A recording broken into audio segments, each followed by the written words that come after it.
প্রথমে বলে রাখি, আমি 44 ইঞ্চি কোমর ও 37 ইঞ্চি ঝুলের একটা সালোয়ার কাটিং করছি। এখানে আমি 8 ইঞ্চি পরিমাণ কাপড় মেপে কেটে নিলাম, এটা কোমরের পটি হবে। এখন আমি 2 পাট কাপড় নিয়ে সেখান থেকে বনের কাপড় বের করলাম। এখন ওই 2 পাট কাপড় আমি আরেক ভাঁজ দিয়ে 4 পাট করে নিলাম। আমি এখানে ঝুলের মাপটা নিয়ে নিচ্ছি। হায়ের মাপ 9.5 ইঞ্চি নিলাম।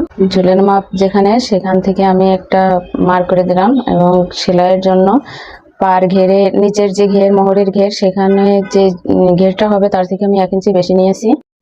পায়ের মোহরের মাপ থেকে হায়ের মাপ পর্যন্ত একটা সোজা করে দাগ দিয়ে নিয়ে আমি হালকা করে রাউন্ড দিয়ে নিলাম, কারণ যার সালোয়ার সে একটু ঢিলা ঢুলা চাইছে, যার কারণে আমি হালকা রাউন্ড দিয়েছি। জয়েন্টের নিচে যে জয়েন্ট ছিল সেটা আমি কেটে দিয়েছি এবং সেলাইয়ের জায়গাটা মার্ক করে দিয়েছি। এবার আমি সেলাইয়ের পট্টির কাপড়টা কেটে নিচ্ছি।